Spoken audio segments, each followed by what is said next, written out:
पर विराजमान भारतीय जनता पार्टी के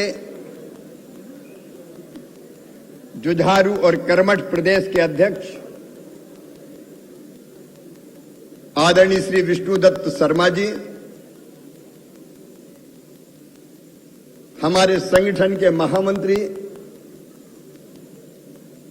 आदरणीय श्रीमान हितानंद जी, हमारे वरिष्ठ नेता आदरणीय रघुनंदन शर्मा जी,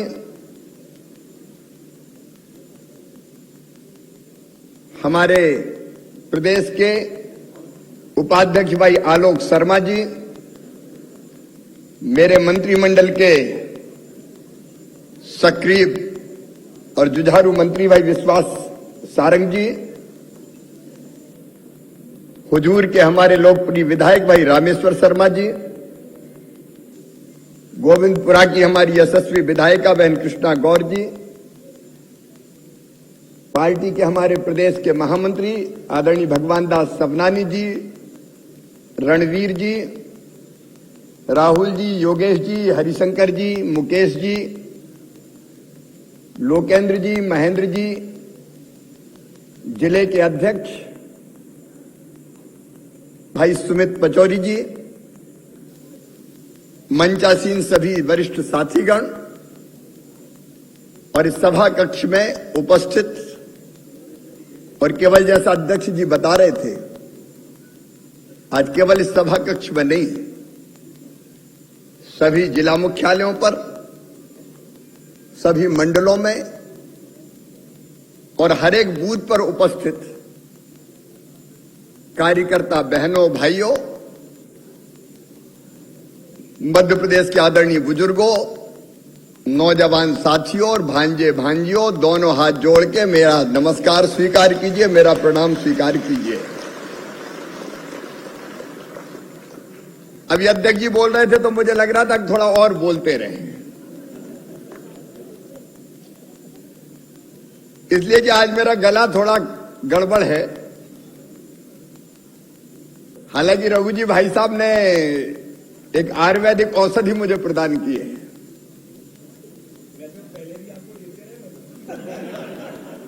अरे वो तो एक बार मैं रूट के चला गया था, जैसे फिर से पकड़ के ले आए थे, लेकिन लगातार बोलते रहने के कारण गला थोड़ा आज गड़बड़ है। गला भी सोचता होगा किस कसाई के पल्ले पड़ गया, सुबह से लेकर रात तक बोलता ही रहता है ये तो। लेकिन अगर बेहतर कुछ कर पाए, देखिए कोई कितने समय मुख्यमंत्री रहा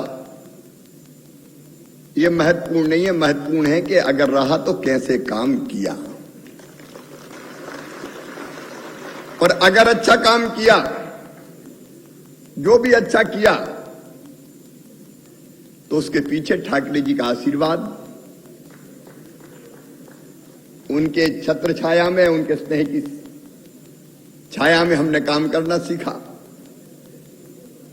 प्रधानमंत्री जी का कुशल मार्गदर्शन और नेतृत्व, भारतीय जनता पार्टी के संगठन का जैसा साथ है वो देव दुर्लभ है, और आप सब कार्यकर्ताओं ने जो सहयोग किया है वो सचमुच में असंभव है। इसलिए अगर श्रेय किसी को जाता है तो वो आपको जाता है। तेरा तुझको अर्पण क्या लागे मेरा।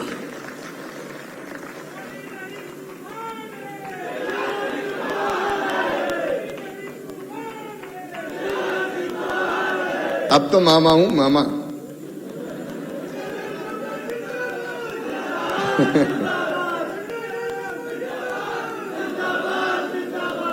सचमुच में अपना संगठन, अपने कार्यकर्ता, ये बुलडोजर भी बहुत पहले से चल रहा है, अभी चर्चा में आया है केवल। अभी बीडी शर्मा जी जब बोल रहे थे तो मुझे 2005 याद आता है। हमारे जो युवा कार्यकर्ता उनमें से कई उस समय बच्चे रहे होंगे। मध्य प्रदेश की धरती पर डकैतों का आतंक था। गड़ेरिया गिरोह, मुकेश को तो पता होगा, जगजीवन गिरोह, ठोंकिया ठोंकता था, आपको पता नहीं, लाइन में खड़े करके गांव में घुस के गोलियों से भून दिए जाते थे लोग। शाम के 5 बजे के बाद कई जिलों में घरों से नहीं निकलते थे लोग, कि निकले तो पता नहीं कब कौन अपहरण करके ले जाए। और तब जैसा अध्यक्ष जी कह रहे थे, मैंने बैठक की थी एक ग्वालियर में, सतना में भी जो उनने कहा मैंने कहा था और साफ कह दिया था कि ये डकैत मध्य प्रदेश की धरती पर नहीं चलेंगे। मध्य प्रदेश की धरती पर या तो शिवराज सिंह चौहान रहेगा या डाकू रहेंगे, दोनों एक साथ नहीं रह सकते। और मुझे कहते हुए गर्व है, डकैतों को जो ठोंकना शुरू किया तो या तो ऊपर चले गए या जेलों में गए या सबने आत्मसमर्पण कर दिया। और आज की तारीख तक कोई बड़ा सूचीबद्ध गिरोह मध्य प्रदेश की धरती पर खड़ा नहीं हो पाया। यह भारतीय जनता पार्टी की सरकार की देन है। और मैं एक बात साफ करूं, कांग्रेस में क्यों नहीं मरे ये डाकू? क्योंकि राजनीतिक संरक्षण मिलता था। पुलिस को अगर कह दो, प्रशासन को अगर कह दो तो फिर कैसे बुलडोजर चलते हैं, रोज देख रहे हैं। आज भी देखा होगा इंदौर में, आपने देखा कि नहीं देखा? कोई दबंग, गुंडा और बदमाश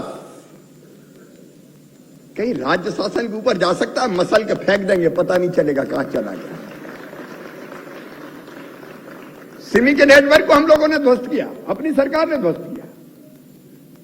दिग्विजय मुख्यमंत्री थे तो कुएं हथियार उगलते थे, झरनिया कांड, पता नहीं कौन कौन से कांड,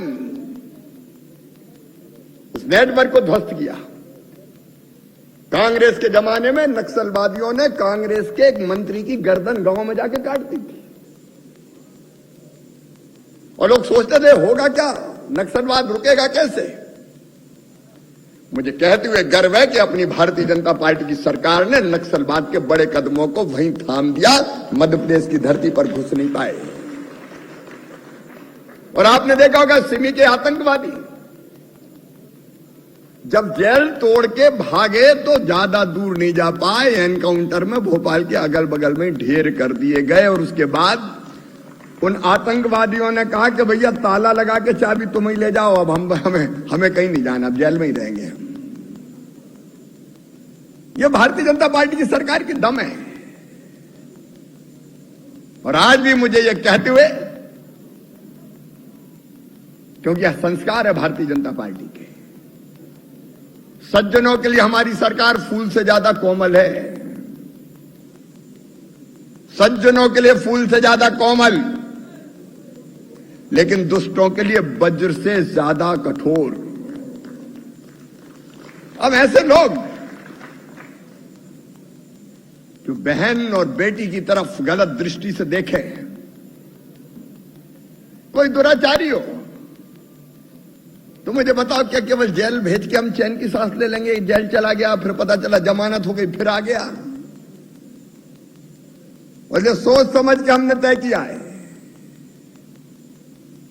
कि बहन और बेटी की तरफ गलत नजर से देखने वाले किसी भी कीमत पर बर्दाश्त नहीं होंगे, तबाह कर दिए जाएंगे। केवल जेल जाने से काम नहीं चलेगा, कार्रवाई ऐसी हो कि कांप जाएं। और इसलिए अभियान जारी है, जारी रहेगा। जमीनों की, गरीबों की जमीनों पर कब्जा करने वाले, अब यही एक ऐसा अपराधी मिल गया जो मासूम बेटियों के साथ दुराचार करता था। 4 आजीवन कारावास की सजा मिली है और सारे आसियाने तोड़ के फेंक दिए। कैसे लोग रहम के काबिल है? और इंसानों के साथ इंसानियत का बर्ताव होगा, लेकिन सठम साठ्यम समाचरे, दुष्टों को कुचल दिया जाएगा। वो कार्रवाई जारी रहेगी। अभी मैं दिल्ली से आ रहा हूं, अभी चारों तरफ आप देखेंगे गेहूं की फसल कितनी शानदार आई है। आज मैं दिल्ली इसलिए गया था, कि गेहूं के रेट बढ़ रहे और मध्य प्रदेश का गेहूं एमपी वीट के नाम से जाना जाता है। अपना सरवती, कंपनियां कहती सोने जैसे दाने, और एड में जितनी मेरी बहनों देखती फूलती हुई रोटियां, आशीर्वाद पता नहीं कौन कौन सी आईटीसी कौन कौन दिखाते हैं फूलती हुई रोटियां, वो कौन के गेहूं से बनती, मध्य प्रदेश का गेहूं। हमने तय किया कि मध्य प्रदेश के गेहूं को अब निर्यात करेंगे पूरी दुनिया में। और आज निर्यातकों के साथ बैठक थी, माननीय प्रधानमंत्री जी से चर्चा हुई थी, पीयूष गोयल जी और उनके मंत्रिमंडल के साथ जितनी समस्याएं बताई, एक्सपोर्ट करने के लिए रेलवे के रैक नहीं मिलते, पोर्ट में जगह नहीं मिलती, जितनी चीजें बताई हमने सबका समाधान कर दिया। उन्हें एक मांग और मुझसे की थी आज कि कम से कम जो गेहूं एक्सपोर्ट करें आप, निर्यात करें दुनिया के देशों को, उस पर मंडी टैक्स ना लें। तो आज हमने ये भी फैसला कर दिया कि जो दुनिया के बाहर के देशों में मध्य प्रदेश का गेहूं जाएगा उस पर मंडी टैक्स नहीं लगाया जाएगा। इससे किसानों को फायदा होगा, हमारा गेहूं जाएगा। देखिए, अपनी दृष्टि है विकास की और जनता के कल्याण की दृष्टि। अध्यक्ष जी अभी बता रहे थे, उनकी सरकार 15 महीने की सरकार, और 15 महीने में क्या कहर ढाया है। कार्यकर्ता भी जरा सोच लेना भैया। जब उनकी सरकार थी, एक पार्षद भोपाल के अपने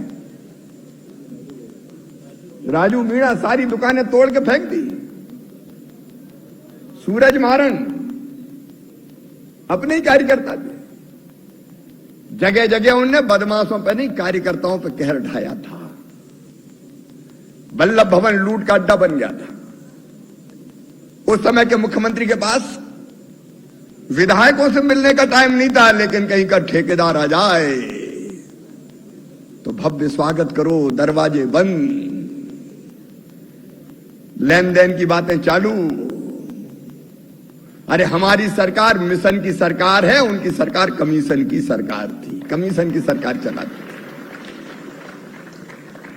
मध्य प्रदेश का सारा विकास ठप हो गया था। अभी बीडी शर्मा जी सड़कों की बात कर रहे थे। अब छोटे बच्चों को नहीं पता, जो हमारे युवा उनको भी नहीं पता, कभी सड़क 2003 के पहले की देखी है। बेटा तुम तो मामा के राज में पैदा हुए, तो चिकनी सड़कें देखी है तुमने। एक जमाना था कि गड्ढों में सड़क थे, कि सड़क में गड्ढा थे, क्या गड्ढम गड्ढा था, यही पता नहीं चलता था। रोडों के नाम कोई हाजमा रोड कहता था, कोई और रोड कहता था। रोड पे कम चलती थी गाड़ियां, खेतों में ज्यादा कूदती थी कि खेतों में से निकल लो। कोई याद करे कांग्रेस कब हो रहा है? अगर सड़क पे गाड़ी चल जाए तो गाड़ी खाए हिचकोले, हड्डा पसरा सारे डोले, याद आ जाए शंकर भोले। गाड़ी के साथ साथ हड्डियां भी चटक जाती थी। और ये रामेश्वर शर्मा बैठे, ये गर्मी के दिनों में रामधुन गाते थे, बिजली नहीं मिलती थी, चड्डी बनियान पे पहन पहन के लोग निकलते थे, टावल लपेट लपेट के। हाँ, ये सच्चाई है। रात भर जब अप्रैल की मई की गर्मी में बिजली नहीं आती थी तो टावल लपेटे ही हवा करते रहते थे लोग। क्या करो, वो दुर्दिन देखे नहीं है। आज तो अगर घंटा 2 घंटा बिजली चली जाए तो वही खबर बन जाती है, बाद में वही खबर बन जाती है। पानी क्या था पता नहीं थे, मध्य प्रदेश को तबाह और बर्बाद कर दिया था। और जैसे ही कमलनाथ आए, फिर सारे विकास के काम ठप, सारे काम ठप कर दिए। एक के बाद एक योजनाएं बंद कर दी। लाडली लक्ष्मी बेटियों ने क्या बिगाड़ा था? हम शादी करते थे बेटियों की, 27,000 रुपया उस समय देते थे। कमलनाथ कहने लगे नहीं, मैं 51,000 दूंगा। लोग प्रसन्न कि अब 51,000 मिलेंगे, बेटियों की शादी हो गई। बेटियां विदा भी कर दी गई, और कई जगह तो भांजे भांजी का जन्म भी हो गया, लेकिन कमलनाथ का पैसा नहीं आया। तबाह कर दिया पूरे मध्य प्रदेश को। वल्लभ भवन दलालों का अड्डा था, लेकिन आज मुझे कहते हुए सब गर्व है। आज 24 तारीख है, 24 मार्च। 23 मार्च की रात में अपनी सरकार ने शपथ ली। सरकार में उस समय तो अकेले मुख्यमंत्री नहीं ली थी, कुछ दिन तो 92 आर्मी थी, मंत्री बहुत दिनों बाद बन पाए थे। लेकिन वो ऐसा भयानक समय था कोविड का। लेकिन कार्यकर्ता बहनों और भाइयों, आपने भी कमाल किया। सेवा ही संगठन, नड्डा जी ने मंत्र दिया, हमारे कार्यकर्ता जुट गए। बसों से पैदल आ रहे थे, उनको सरकार ने बस में बिठाया, कार्यकर्ताओं ने भोजन कराया, चाय नाश्ता पानी, यहां तक के कार्यकर्ताओं ने और हमारे अध्यक्ष ने जूते तक, जिनके नंगे पांव थे उनके पांव में जूते पहनाने का काम किया। अच्छा, पैसा कमलनाथ दादा कुछ छोड़ के ही नहीं गए थे। मामला साफ था। लॉकडाउन लग गया 24 तारीख को, खजाने में पैसा नहीं, टैक्स आने की संभावना नहीं, लेकिन खर्चा कोरोना से निपटने का, गरीबों की रोजी रोटी चलाने का। एक बार तो मैं भी हिल गया था, काम कैसे चलेगा। लेकिन जहां चाह होती वहां राह निकल जाती है। मुझे कहते हुए गर्व है कि गरीबों के खाते में पैसा डालना हो, किसान के उत्पादन को खरीदना हो, बच्चों को स्कॉलरशिप देना हो, किसी काम के लिए पैसे की कमी नहीं आने दी, किसी काम के लिए। आज कांग्रेस चिल्लाते कर्जा ले लिया, कर्जा ले लिया। तुम तो कर्जा लेके घी पीते थे, हमने तो कर्जा लेके जनता की सेवा की है, और कर्जा भी उतना ही लिया है जितना भारत सरकार ने सीमा तय कर रखी है। मैं प्रधानमंत्री जी को धन्यवाद दूंगा, उनका अभिनंदन करूंगा। 1 रुपया किलो गेहूं हम देते थे, एक व्यक्ति को 5 किलो तक। प्रधानमंत्री जी ने तय किया 5 किलो फ्री देंगे, 1 रुपया में 10 किलो गेहूं। एक नहीं अनेकों कदम उठाए गए, और दूसरी लहर जैसी भयानक थी, आप सबने देखी है। अभी भी याद आती तो रोंगटे खड़े हो जाते हैं। रात रात भर जगते थे हमारे विधायकों के, रात रात भर जिलाध्यक्षों के, पदाधिकारियों के फोन आते थे, फलाने अस्पताल में ऑक्सीजन 2 घंटा की बची है बस। लेकिन प्रधानमंत्री जी ने भी कमाल कर दिया। ऑक्सीजन एक्सप्रेस रेल चल गई, खाली टैंकर भेजे गए एयरफोर्स के विमानों से, और रेल में भरा के भरे भरे टैंकर आ रहे हैं। रेमडेसिविर इंजेक्शन, दवाइयों की व्यवस्था। उस कठिनतम समय में भी यह प्रयास किया कि कैसे भी जनता की जिंदगी बचे, और सबसे बड़ा काम हुआ जिसके लिए प्रधानमंत्री का ताली बजा के आप अभिनंदन कीजिए, वैक्सीन बनाने का काम। इतने लोग आज बैठे पूरे मध्य प्रदेश में मुझे सुन रहे हैं। बताओ, प्रधानमंत्री नरेंद्र मोदी जी की सरकार के पहले भारत की किसी सरकार ने कभी किसी महामारी की वैक्सीन बनाई थी क्या? अरे जोर से बताओ, बनाई थी क्या? हम निर्भर करते थे अमेरिका बना दे, रूस बना दे, चीन बना दे, जर्मनी बना दे, हम तो उनसे फिर ले लेंगे। लेकिन नरेंद्र मोदी जी ने वैज्ञानिकों की टीम बनाई और 1 साल के अंदर वैक्सीन बन गई और 181 करोड़ लोगों को वैक्सीन लगा दी गई। आज जो हम सुरक्षित हैं, तीसरी लहर में जो असर नहीं हुआ कोविड का, उसका सबसे बड़ा कारण है ये कोविड की वैक्सीन जो मोदी जी ने बनवाई। मोदी जी का अभिनंदन, हमारे वैज्ञानिकों का अभिनंदन। सबने लगवा ली कि नहीं लगवाई? हाथ उठाओ कौन कौन ने लगवाई। और अब तो 12 से 14 साल के बच्चों को लगाई जा रही है। कांग्रेस के लोगों ने, बाकी हमारे विरोधियों ने बहुत भ्रम फैलाया, लगवा मत लेना। पता नहीं मोदी जी क्या लगा दें, बचोगे कि नहीं बचोगे। भ्रम फैलाने की कोशिश की और बाद में अंधेरे में राहुल गांधी हो, चाहे अखिलेश भैया हो, चाहे मायावती हो, सब लगवाया है। पहले लोगों में भ्रम फैला रहे थे, उससे जनता की जिंदगी को हम सुरक्षित कर पाए। मुझे वो दृश्य भी याद आते हैं, कई लोग हमें छोड़ के चले गए, उनके मासूम छोटे छोटे बच्चे, माता की मृत्यु हो गई, पिता की मृत्यु हो गई, कहां जाएं, क्या करें ये बच्चे। तब हमने तय किया कि वो बच्चे केवल उस परिवार के बच्चे नहीं, हमारे बच्चे हैं, और हमारे रहते हुए कोई बच्चा अनाथ कैसे हो सकता है। उन बच्चों को 5,000 रुपया महीना पेंशन दे रहे हैं, 5,000 रुपया महीना दे रहे हैं, निःशुल्क राशन दे रहे हैं, पढ़ाई की व्यवस्था कर रहे हैं।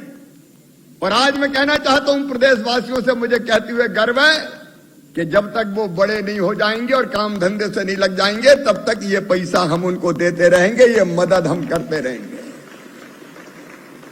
कई योजनाएं, कोविड योद्धा जैसी योजनाएं, इनकम पर नियुक्ति जैसी योजनाएं, कोविड में काम करने वाले हमारे काम करते करते शहीद हो गए, वैसे भाई और बहनों के लिए हमने चलाई। और एक बात और आज कर रहा हूं, भोपाल में पूरा प्रदेश सुन रहा है, हमारे कई बच्चे कोविड के अलावा भी अगर उनके माता पिता नहीं है तो उनकी जिंदगी कठिनाई में गुजरती है। कुछ दुष्ट उनका दुरुपयोग करते हैं, कोई भीख के काम में लगाने की कोशिश करता है, कोई बुरी आदत लगा के बुरे धंधों में फंसाने की कोशिश करता है। इस सरकार में हमने फैसला किया है, मध्य प्रदेश की धरती पर कोई बच्चा अनाथ नहीं होगा। मामा और इस सरकार के रहते हुए कैसे अनाथ होगा। मुझे हर जिले में निर्देश दिए गए कैसे बच्चों को रेलवे स्टेशन पे, बस स्टैंड पे मिले, समझाएं। कई बच्चे मानते नहीं, बाद में भाग जाते हैं। एक बार हमने सबको लेके आए, उनमें से कुछ बच्चे भाग गए, लेकिन उनको समझा के बुझा के उनकी जिंदगी को भी बेहतर बनाने की कोशिश करेंगे। आज मैं प्रदेशवासियों को और विशेषकर कार्यकर्ता बहनों और भाइयों को एक बात और गर्व के साथ बताना चाहता हूं। कोविड के इस कठिन काल में मध्य प्रदेश की विकास दर इस साल 19.7% रही है, हिंदुस्तान में सबसे ज्यादा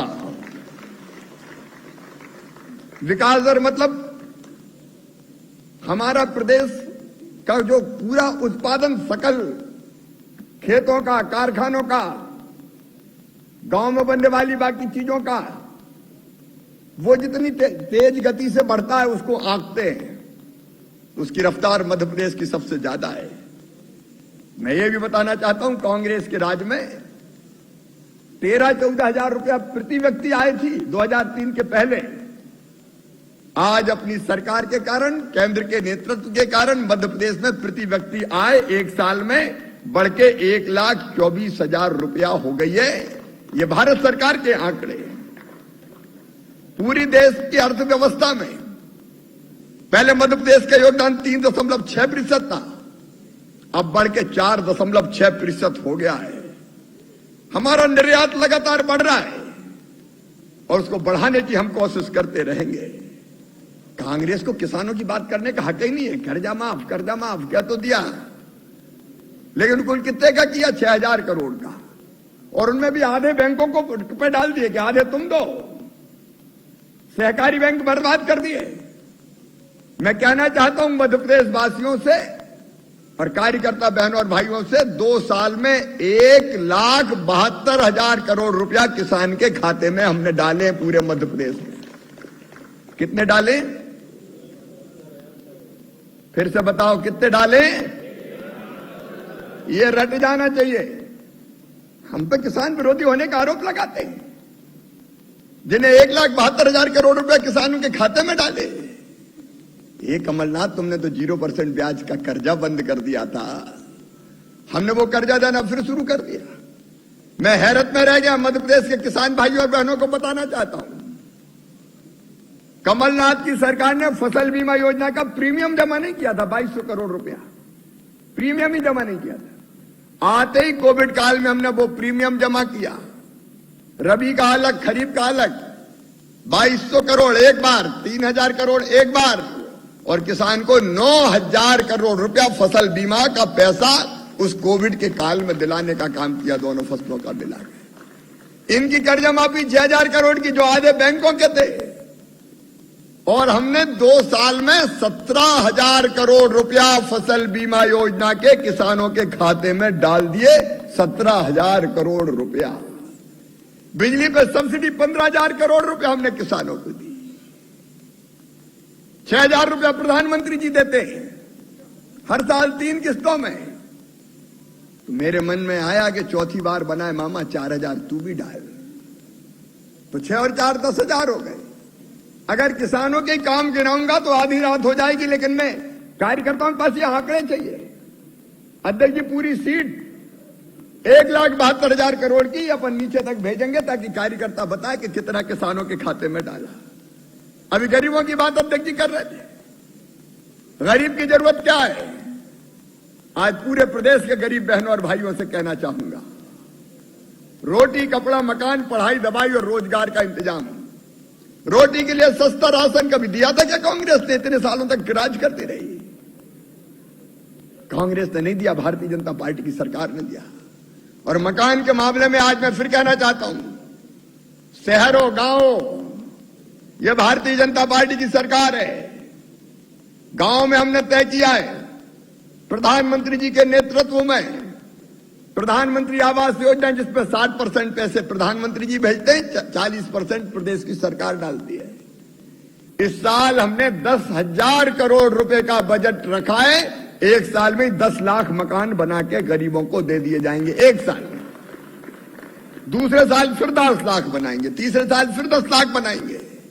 अभी 24 लाख बन चुके हैं। 5 लाख से ज्यादा मकानों का प्रधानमंत्री जी के हाथों गृह प्रवेशम का कार्यक्रम होगा। लेकिन यह संकल्प है अपना कि मध्य प्रदेश की धरती पर 3 साल में कोई गरीब कच्ची झोपड़ी में नहीं रहेगा, सबके पक्के मकान बना दिए जाएंगे। ये मैं ग्रामीण क्षेत्र का बता रहा हूं, शहरी क्षेत्र का अलग है। 5 लाख के आसपास मकान कंप्लीट हो चुके हैं।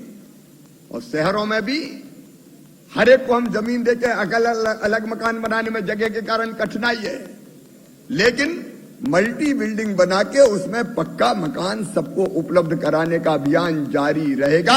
ये भारतीय जनता पार्टी की सरकार है। और एक और योजना, मुख्यमंत्री भू आवासीय अधिकार योजना, कार्यकर्ताओं से कहना चाहता हूं, इस योजना के बारे में ध्यान से सुन लेना। कई जगह हम गए तो लोगों ने हमें कहा, ग्रामीण क्षेत्र में भी कहा, कि एक घर में 25-25 आदमी रह रहे हैं, जरा सी टपरिया है। तो उनका 25 कैसे रह रहे हैं? बोले थी तो एक दादाजी की, उनके 4 बेटा हो गए, 4 बहुएं घर में आ गई, उनके बेटा बेटी हो गए, अब उनकी शादी हो गई, अब इतने हो गए कि रहे कहां ये तो बता दो। उसी दिन हमने तय कर दिया कि एक परिवार के पास रहने के लिए एक प्लाट तो होना चाहिए, कम से कम छोटा। परिवार का मतलब पति, पत्नी और उसके बच्चे। होना चाहिए कि नहीं होना चाहिए रहने की जगह? जोर से बताओ, होना चाहिए कि नहीं? और इसलिए ऐसे परिवारों का अभी रजिस्ट्रेशन किया जा रहा है। सबका रजिस्ट्रेशन करके हर परिवार को ग्रामीण क्षेत्र में प्लाट उपलब्ध करवा दिया जाएगा। और जो माफियाओं की जमीन छुड़ा रहा हूं, 21,000 करोड़ की 21,000 एकड़ हो गई है, इस जमीन पे गरीबों के मकान बनाए जाएंगे, गरीबों में बटेगी। ठीक है कि नहीं है? शहरों में भी जो मुक्त करा रहे हैं उन्हें प्राथमिकता गरीबों के मकान बनाने की। शहरों में मल्टी बनाएंगे, गांव में जहां और शासकीय जमीन मिलेगी उस पे भी आवास के लिए जगह दी जाएगी। भगवान ने पैदा किया तो इतनी जमीन तो यार हिस्से में छोड़ी होगी कि अपना छोटा सा मकान बना के रह सके। क्या कांग्रेस ने कभी सोचा, कोई मुझे बता दे? गरीबों के मकान, हर घर में पीने के पानी की व्यवस्था, शहर में बहुत कुछ है, लेकिन गांव में पाइपलाइन के जरिए शौचालय हो, रसोई गैस का कनेक्शन हो, और एक योजना और गरीबों के इलाज की योजना। और इसलिए आयुष्मान कार्ड बन रहे हैं। कार्यकर्ताओं से निवेदन करना चाहता हूं, जहां नहीं बने हो, पात्र गरीब रह गए हो, वहां भी अभियान चला के आयुष्मान कार्ड बनाएंगे आयुष्मान कार्ड में प्राइवेट अस्पताल जो चिन्हित होंगे उनमें भी 5 लाख रुपए तक का इलाज हर साल फ्री में परिवार का करा के दिया जाएगा। कोई बताए कांग्रेस ने कभी किया क्या? गरीब की जिंदगी बदलने का अभियान अगर चल रहा है तो भारतीय जनता पार्टी की सरकार में चल रहा है। एससी हो, एसटी हो, अनुसूचित जाति, जनजाति, पिछड़ा वर्ग हो, समाज का कोई वर्ग हो, किसी वर्ग को नहीं सोचा। वो योजनाएं अगर मैं गिनाऊंगा तो लंबा समय हो जाएगा। अनुसूचित जनजाति के लिए भगवान बिरसा मुंडा के जन्मदिन पर जनजाति गौरव दिवस हो, या टंटा मामा का बलिदान दिवस हो, या जनजाति महापुरुषों के नाम पे अलग अलग स्थानों का नाम रखने का काम हो, या फिर उनकी जिंदगी बदलने की योजनाएं बनानी हो, एक नहीं 14 योजनाएं हमने बना के दी जो उनकी जिंदगी बदलने का काम कर रही है। कांग्रेस ने तो पिछड़े वर्ग के साथ भी चोट की थी। कागज पे लिख दिया 27%, उनको पता था होना है नहीं, स्टे हो गया, कभी प्रयास ही नहीं किया। लेकिन पिछड़े वर्ग के भी हम साथ खड़े हुए और सामान्य वर्ग कल्याण आयोग बना के सामान्य वर्ग के बहनों और भाइयों को भी बराबरी पे लाने पे का संकल्प लिया। तो भारतीय जनता पार्टी की सरकार ने लिया, कोई को नहीं छोड़ा। सामाजिक न्याय लेकिन सामाजिक समरसता के साथ, यह हमारा मूल मंत्र है। मेरी बहनें बैठी है, पूरे प्रदेश में भी बहनें सुन रही होगी। बहनों की जिंदगी बदलने का गंभीर प्रयास कब कांग्रेस की सरकार ने किया, कोई बता तो दे। यह भारतीय जनता पार्टी की सरकार है जिसने तय किया। आप एक बार सोच के देखो मेरी बहनों, पैदा होने से पहले मैं क्या, पैदा होने के बाद मैं पहले कहता था, अब पैदा होने के भी पहले गरीब बहन, मजदूर बहन अगर बेटा बेटी को जन्म देने वाली होगी तो जन्म देने के पहले 4,000 रुपया उसके खाते में डाले जाएंगे ताकि वो आराम भी कर सके घर पे रह के और उसको पोषण आहार भी मिल सके, ताकि बच्चे का भी पालन कोख में भी ठीक से हो सके। कभी कोई कल्पना करता है कांग्रेस ने कभी सोचा होगा क्या? ये भारतीय जनता पार्टी ने सोचा। और जन्म देने के बाद फिर 12,000 रुपया, ताकि गरीब बहन अगर मजदूरी करती हो तो कम से कम महीना भर जाके तो आराम कर ले, और ऐसे समय लड्डू वगैरह खाने भी मिल जाए ताकि ढंग से पोषण आहार उसको मिल जाए। कब कांग्रेस ने सोचा? तय किया हम लोगों ने। बेटी पैदा हो तो लाडली लक्ष्मी, 43 लाख लाडली लक्ष्मी बेटियां हो गई। और अब 2 मई के दिन लक्ष्मी लाडली दिवस मनाया जाएगा मध्य प्रदेश में। उस दिन पूरे प्रदेश में लाडली लक्ष्मी सम्मेलन होंगे। माता, पिता और लाडली लक्ष्मी, अरे जिन बेटियों को गोद में मैंने खिला खिला के प्रमाण पत्र बांटे थे लाडली लक्ष्मी के, वो कॉलेज में जब मैं पहुंचता हूं कहती मामा तुम्हारी लाडली लक्ष्मी 2005-6 में जो पैदा हुई, आज उसकी उम्र देखो कितनी हो गई। अब वो कॉलेजों में पढ़ रही है, 12वीं पढ़ रही है, 11वीं पढ़ रही है, और तय किया कि 6वीं पास करके 5वीं पास करके 6वीं में तो 2,000, 8वीं पास करके 9वीं में तो 4,000, 10वीं पास करके 11वीं में जाए तो 6,000, 11वीं 12वीं में और उनको छात्रवृत्ति। और अब एक बेटी ने मुझे कहा कि मामा अब कॉलेज में आ गए, अब तो हमने कहा कि कॉलेज की शिक्षा भी लाडली लक्ष्मी बेटियों की निःशुल्क करवाई जाएगी ताकि उनके भविष्य को बेहतर बनाने का काम कर सके। एक बार मेरी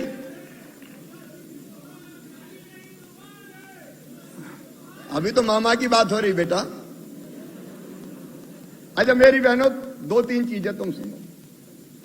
अपन ने तय किया स्थानीय निकाय के चुनाव में 50% सीटों पर केवल बहनें लड़ेगी, भाई नहीं लड़ेंगे। अब मैं तुम्हें राज्य की बात बताऊं, जब ये फैसला हमने किया तो अकेले में लड़ते थे। कई पुरुष मुझसे कहती कहा ये घरों में रहने वाली, ये घूंघट वाली, ये क्या राज चला पाएगी, ये क्या कर रहे हो, गड़बड़ हो जाएगी, ये ठीक से चला ही नहीं पाएगी। अरे मैंने कहा कई आदमी भी ठीक से नहीं चला पाते, इसमें कौन सी बड़ी बात है। हमने जिद करके ये फैसला किया और आज मुझे कहती हुए घर में कि महापौर जैसे पदों पर सुशोभित होने वाली बहनें चमत्कार करके उन्होंने मध्य प्रदेश में दिखाया है विकास में, कोई कसर नहीं छोड़ी। अब पार्षद बनती है। अब कई भाइयों का नंबर जरूर कट गया, वो थोड़े बहुत गुस्सा होंगे मुझसे। अच्छा गांव में तो अजब हालत होती थी, घर के बाहर निकलने नहीं देते थे, घूंघट चूल्हा, रोटी, साहब चुनाव लड़ेंगे जरा 50 आदमियों का खाना बना दो। लेकिन अब कई बार साहब को बैग पकड़ के घूमना पड़ता है। लोग कहते हैं सरपंच पति जा रहे हैं, पार्षद पति भी हो गए हैं आज। अब देखो कितना बड़ा परिवर्तन आया। अगर ये एक परिवर्तन नहीं होता तो बताओ क्या राजनीतिक सशक्तिकरण बहनों का होता? क्या नहीं हो सकता था। एक बड़ा परिवर्तन हुआ है। दूसरा फैसला किया हमने शासकीय नौकरियों में कि शिक्षकों की नौकरी में 50% रिजर्वेशन। अब बहनें पढ़ा रही हैं हमारी। एक बात आज और बताता हूं, पुलिस में हमने तय किया 30% बेटी की भर्ती करेंगे। मैं सच कह रहा हूं, पुलिस वालों ने इतना विरोध किया कमरे में, क्या कर रहे हैं सर, ये क्या करेंगी, ये कुछ नहीं कर पाएंगी, ऐसा हो जाएगा वैसा हो जाएगा।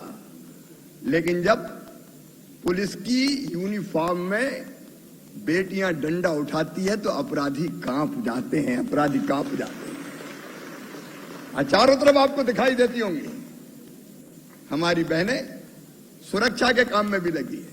ये बहुत सोच समझ के किया। मैं विशेषकर बहनों से कहना चाहता हूं, राजनीतिक सशक्तिकरण, सामाजिक सशक्तिकरण, शैक्षणिक सशक्तिकरण, शिक्षा की व्यवस्था और सेल्फ हेल्प ग्रुप बना के आर्थिक सशक्तिकरण। अभी अभी फैसला किया हमने कि इंदौर और भोपाल में दोनों जगह महिला उद्यमियों के लिए अलग इंडस्ट्रियल क्लस्टर बनाया जाएगा ताकि महिला उद्योगपति निकले बड़ी संख्या में।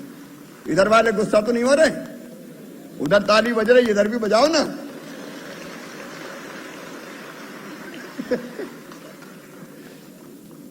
महिला उद्यमी निकल रही है, उद्योगपति बन के आगे आ रही है। अब बिना इस आर्थिक सशक्तिकरण के कैसे काम चलेगा? और एक बात और की कि संपत्ति अगर धर्मपत्नी के नाम पे करोगे तो स्टाम्प शुल्क 3% ही लगेगा, 1% लगेगा। तो पहले तो नाम करवाते नहीं थे, साहब का ही नाम होगा। जब 3 से 1% हुआ, बोले अब तेरे नाम करवा देते हैं। तो कई जगह संपत्ति बहनों के नाम हो गई। अब मेरे लिए ये देख के मन में देखिए बराबरी कब होगी? तब जब आर्थिक, सामाजिक, राजनीतिक सब सशक्तिकरण होगा। और इसलिए एक नहीं, ऐसी अनेकों योजनाएं, मैं बहुत विस्तार में नहीं जाऊंगा। महिला सेल्फ हेल्प ग्रुप जो चमत्कार कर रहे हैं, अद्भुत काम कर रहे हैं, एक नई ताकत उभर रही है। 40 लाख बहनें महिला सेल्फ हेल्प ग्रुप में है। हमने एक फैसला किया 2000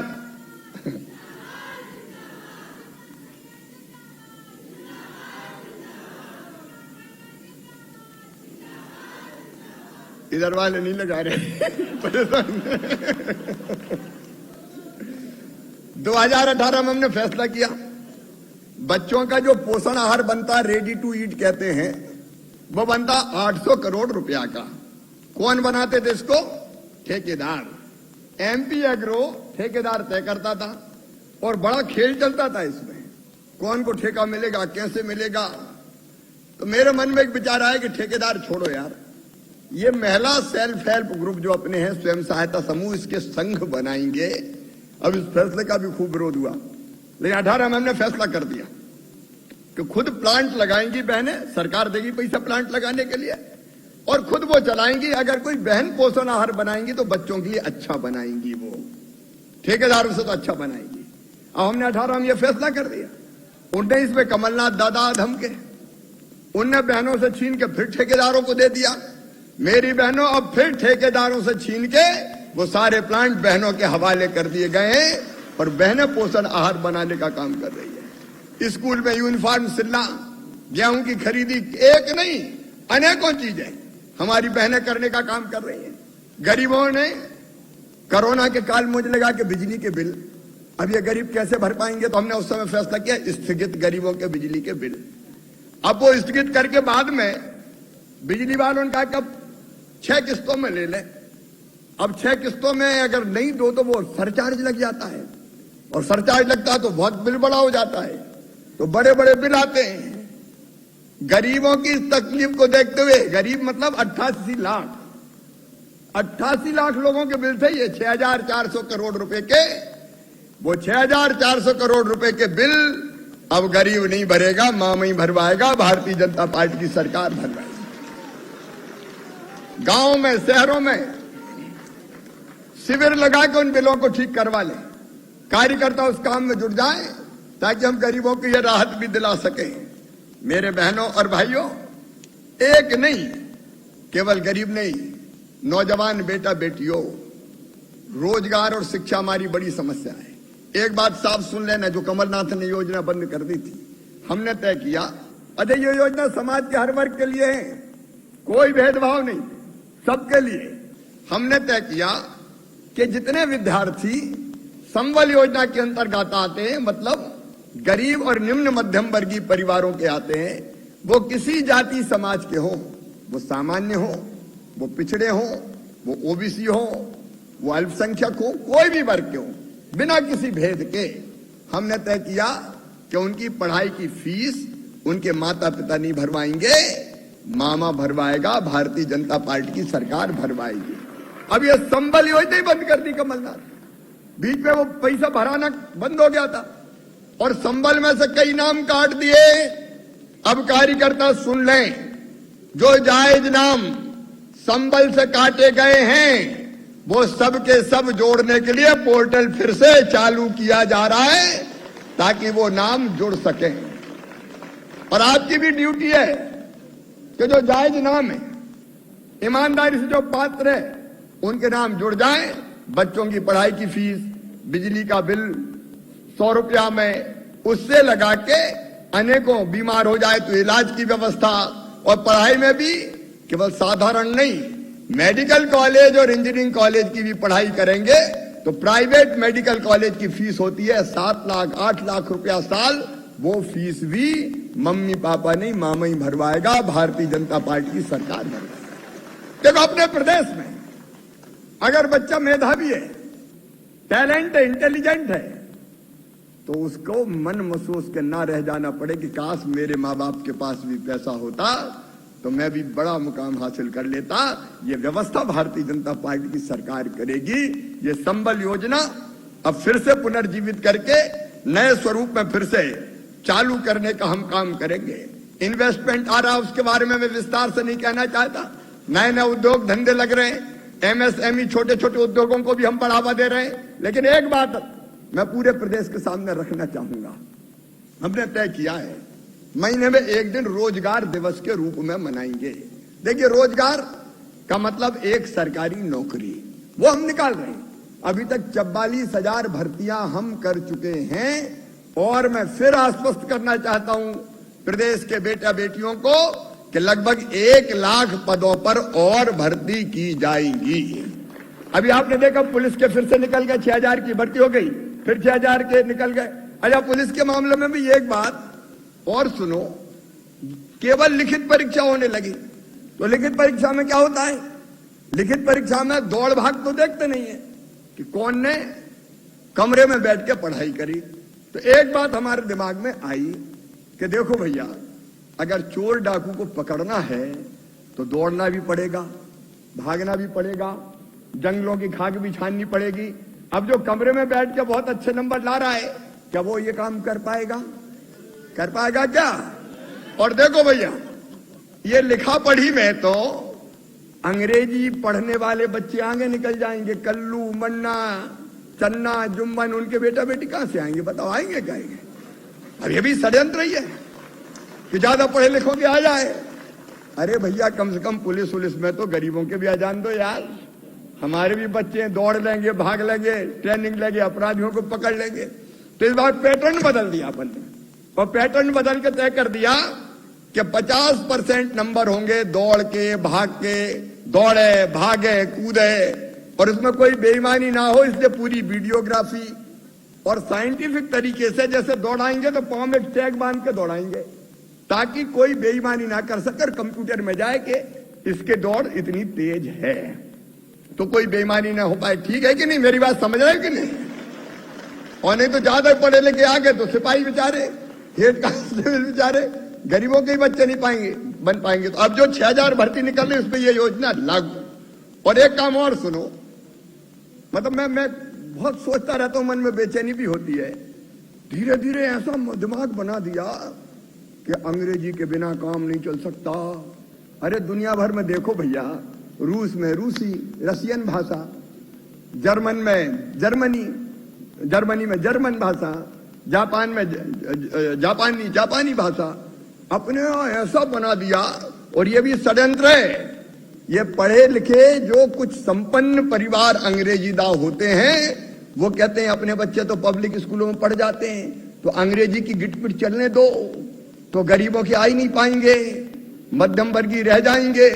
और इस चक्कर में गरीब भी मार पढ़ा रहा है सरकारी स्कूल छोड़ के, चलो यार अंग्रेजी में पढ़ाओ, अंग्रेजी में पढ़ाओ, अंग्रेजी में पढ़ाओ। अब हमने तय कर दिया है मध्य प्रदेश की धरती पर हिंदी में पढ़ाई होगी।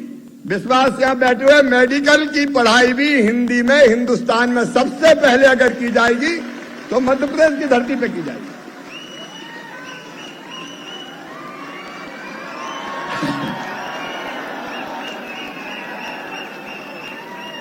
अब ये देखिए, ये जनता के दिल की आवाज है।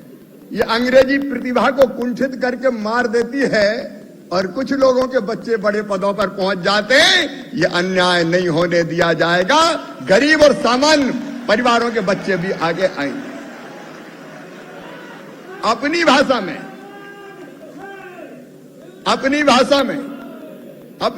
में विचारों की जो अभिव्यक्ति होती है वो कोई दूसरे की भाषा में कर सकता है। अंग्रेज चले गए लेकिन अंग्रेजी छोड़ गए और कुछ मानसिक रूप से गुलाम हो गए। ये मध्य प्रदेश में नहीं चलने दिया जाएगा। मेडिकल इंजीनियरिंग की पढ़ाई और इसलिए एक स्कूल और खोल रहे हैं, उसका नाम है सीएम राइज स्कूल। इस बार बजट में उसके लिए प्रावधान किया है। हम लगभग 1500 करोड़ रुपया खर्चा करेंगे। स्कूल की बिल्डिंग बनेगी 24 करोड़ रुपया में। गांव में भी हम 15, 20, 25 गांव के बीच में, देखो आजकल चलन चल गया पब्लिक स्कूल, अंग्रेजी मीडियम, फलाना सेंट फ्रांसिस, पता नहीं कौन कौन सी स्कूल, उनमें ही चलो। हमने कहा यार अच्छे स्कूल तुम बनाओ।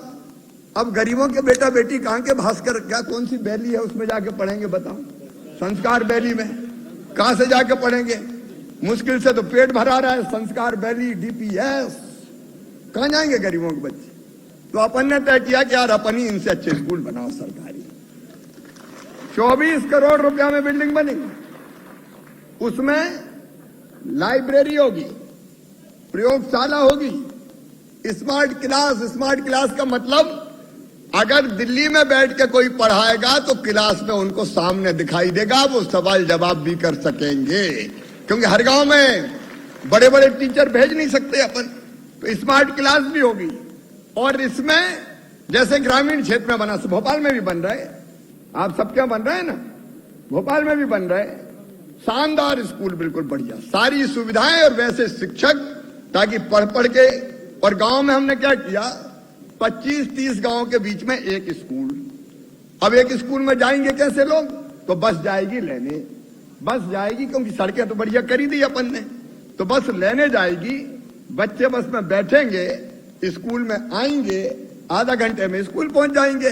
शाम को जैसे छुट्टी की घंटी बजी फिर बस में बैठे और फिर घर छोड़ दिए। शानदार पढ़ाई करवा के गरीबों के और किसानों के बच्चों को भी आगे बढ़ाने का चमत्कार होगा तो अपने मध्य प्रदेश की धरती पर होगा। शिक्षा की गुणवत्ता में भी हम लोग सुधार करेंगे। एक नहीं, ऐसे अनेकों प्रकल्प चल रहे हैं। पर वैसे ही स्वास्थ्य की, चिकित्सा की व्यवस्थाएं, उसको बेहतर बनाने का कोविड काल में काफी काम हुआ। उसके बहुत विस्तार में जाके मैं बात नहीं करूंगा, लेकिन वो काम भी हम कर रहे हैं। रोजगार की बात कर रहा था मैं, एक सरकारी नौकरियों में रोजगार, दूसरे मेरे बेटा बेटियों निराश मत होना रे। रोजगार की व्यापक योजना बनाई है।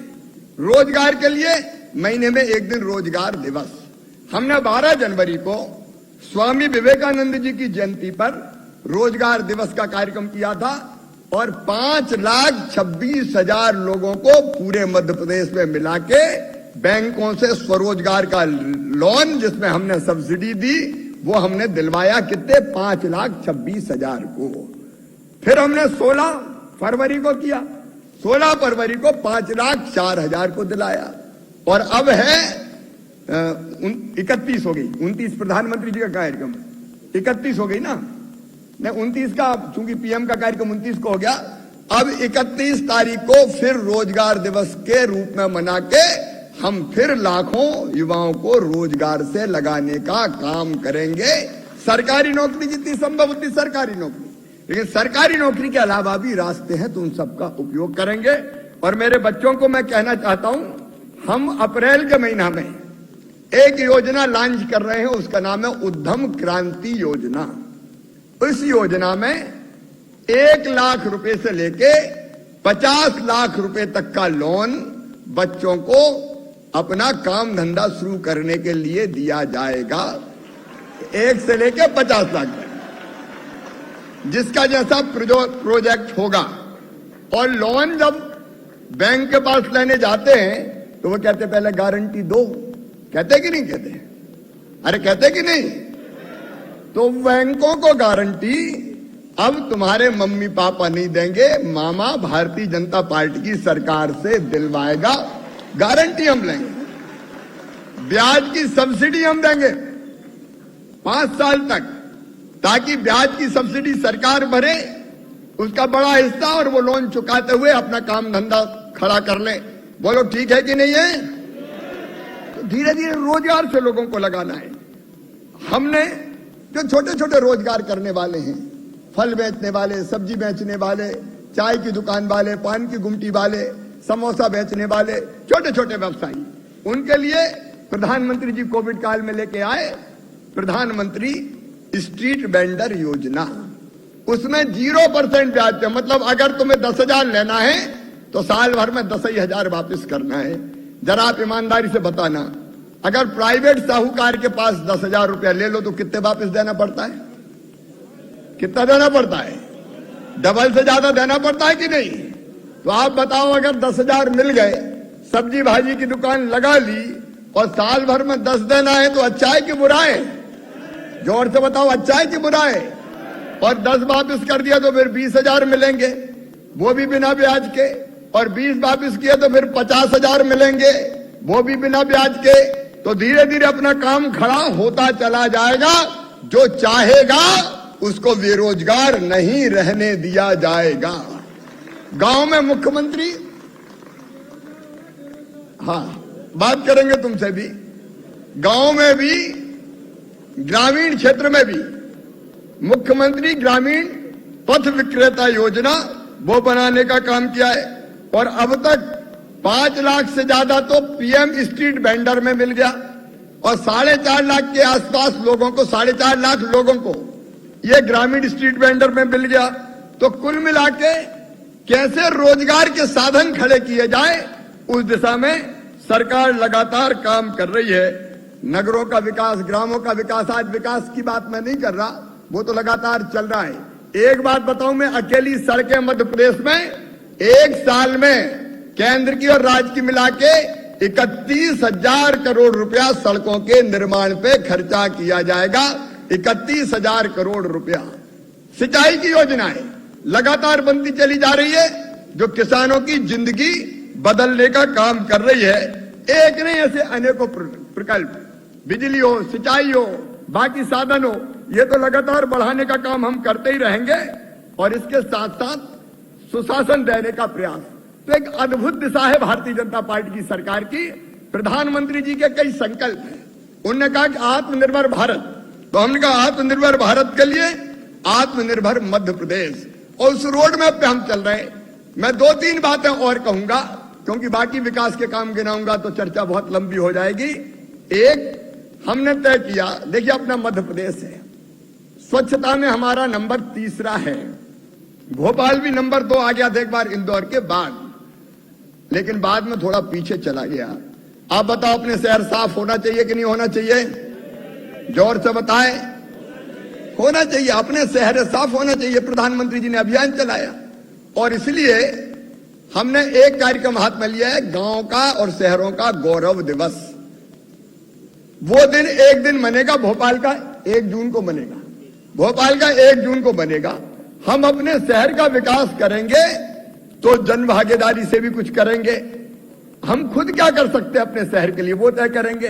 गांव के लिए खुद क्या कर सकते हैं, कम साफ तो रख सकते हैं, अपना घर घर की गली साफ रख सकते हैं, साल में एक पेड़ लगा सकते हैं, गांव की आंगनबाड़ी ठीक चले, शहर की आंगनबाड़ी ठीक चले, जिस स्कूल में हम पढ़े उस स्कूल को ठीक चलाएं, वो काम तो हम कर सकते हैं। तो ऐसे छोटे छोटे कामों के लिए गांव और शहर अपना अपना गौरव दिवस तय करें, ताकि हम लोग अपने गांव को और बेहतर बना पाए और अच्छा बना पाए। एक और योजना थी अपनी मुख्यमंत्री तीर्थ दर्शन योजना। अप्रैल के महीना में मुख्यमंत्री तीर्थ दर्शन योजना बुजुर्गों के लिए फिर से चालू कर दी जाएगी।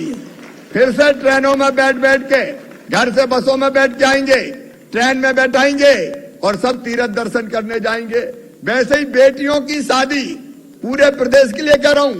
कन्या विवाह योजना अब जैसे ही मुहूर्त कब से दो तीन दिन बाद, 4 दिन बाद, अब धूमधाम से बेटियों की फिर से सरकार शादी करवाएगी। सरकार के रहते हुए किसी बेटी के माता पिता को ये सोचना पड़े कि बिटिया की शादी के लिए क्या करें, उसके लिए उनको तरसना नहीं पड़ेगा। और इसलिए पुरानी जितनी योजनाएं वो चालू करना, कई नई योजनाएं बनाना और समाज के हर वर्ग के जिंदगी में हम कैसे खुशहाली लाएं, इस बात का प्रयास करना, ये भारतीय जनता पार्टी की सरकार कर रही है। दिल्ली में अपने प्रधानमंत्री नरेंद्र मोदी जी के नेतृत्व में यह अभियान चल रहा है और मुझे बताते हुए खुशी है कि केंद्र सरकार की कई योजनाओं में भी मध्य प्रदेश नंबर 1 पे काम कर रहा है, नंबर 1 है। और आप सबके सहयोग से, प्रदेशवासियों के सहयोग से, कार्यकर्ता बहनों और भाइयों के सहयोग से मैं आपको विश्वास दिलाता हूं, मध्य प्रदेश को आगे बढ़ाते हुए हम देश में नंबर 1 और दुनिया में अलग स्थान रखने वाला राज्य बनाएंगे। यह भारतीय जनता पार्टी की सरकार का लक्ष्य है। और इसलिए केवल 2 साल पूरे हो गए ये पर्याप्त नहीं है। 2 साल में कितना परिवर्तन अपन लाए, 2 साल में अपन कितना बदलाव लाए। बताओ, 2 साल अपनी सरकार नहीं होती, कांग्रेस की होती तो अब तक क्या हाल होते, क्या हाल होते अब तक? तबाह हो जाता प्रदेश। लेकिन आसान से प्रदेश आगे बढ़ रहा है। गरीब हो, माताएं बहनें हो, बच्चे हो, नौजवान हो, समाज का हर एक वर्ग उसके कल्याण की योजना बनाते हुए हम आगे बढ़ रहे हैं। मैं यही निवेदन करना चाहूंगा कार्यकर्ता बहनों और भाइयों से कि आप इन योजनाओं को जमीन पे उतारने में जहां सहयोग की जरूरत है आप सहयोग करें। 29 तारीख को 5 लाख से ज्यादा लोगों का गृह प्रवेशम होगा। हर पंचायत में कार्यक्रम होंगे। 11:30 बजे कार्यक्रम प्रारंभ होगा। प्रधानमंत्री जी का भाषण 12:30 बजे होगा। हर पंचायत में, हर जिले में, मंडल में कार्यक्रम होगा। उन कार्यक्रमों को भी आप सफल बनाएं और गांव-गांव की अंत्योदय समिति हो या बूथ कमेटियां भी हो, वो सब इन कामों में लग के मध्य प्रदेश को आगे बढ़ाने में सहयोग करें। मैं फिर कह रहा हूं, स्वच्छता अभियान को सब सफल बनाइए ताकि मध्य प्रदेश को स्वच्छता में नंबर 1 पे ले जाके हम खड़ा कर दें। मध्य प्रदेश से आगे कोई ना रहे। जैसे इंदौर देश में अलग स्थान रखता है, हमारे शहरों का भी स्थान बने। कुछ काम हम अपने प्रदेश को बनाने के लिए अपनी तरफ से करें। जैसे मैं रोज एक पेड़ लगाता हूं। अब पेड़ लगाना अच्छी बात है कि नहीं? अच्छी बात है कि नहीं? तो आज मैं कह रहा हूं भैया, अपने जन्मदिन पे पेड़ लगाओ। लगाओगे अपने जन्मदिन पे? कौन कौन लगाएंगे? हाथ उठाओ। रोज मत लगाओ, अपने जन्मदिन पे पेड़ लगाने से बड़ा उपहार कोई हो नहीं सकता। वो धरती को बचाने का काम करता है, स्वच्छता का काम करें। अपने कोई ना कोई एक काम जरूर हाथ में ले। बेटी बचाओ के काम में आगे आए। हम सब मिलकर काम करेंगे तो अपना प्रदेश तेजी से आगे बढ़ेगा। और जो अपने यहां कहा गया है कि सब सुखी रहें, सब निरोग रहें, सबका मंगल हो, सबका कल्याण हो, समृद्ध विकसित मध्य प्रदेश बने और आत्मनिर्भर भारत के लिए आत्मनिर्भर मध्य प्रदेश बना के हम अपनी जनता को सुखी करके अपनी जिंदगी को धन्य कर ले। अगर अपनी जनता के लिए बेहतर कर पाए तो अपना जीना सार्थक हो पाएगा, अपना बनना सार्थक हो पाएगा। इन कामों में आप सबका सहयोग चाहिए। सबका सहयोग मिलेगा और जोर से सबका सहयोग मिलेगा। तो आइए हम सब मिलकर अपने मध्य प्रदेश को बनाने में अपना जो बेहतर योगदान हो सकता है वो करने का भी संकल्प लें। उठाइए मेरे साथ दोनों हाथ, बांधिए मेरे साथ दोनों मुट्ठी और फिर मेरे साथ बोलिए। केवल यहां भोपाल में नहीं, हर बूथ पे, हर मंडल पे, हर जिले में बोलिए, भारत माता की, भारत माता की, भारत माता की। बहुत बहुत धन्यवाद।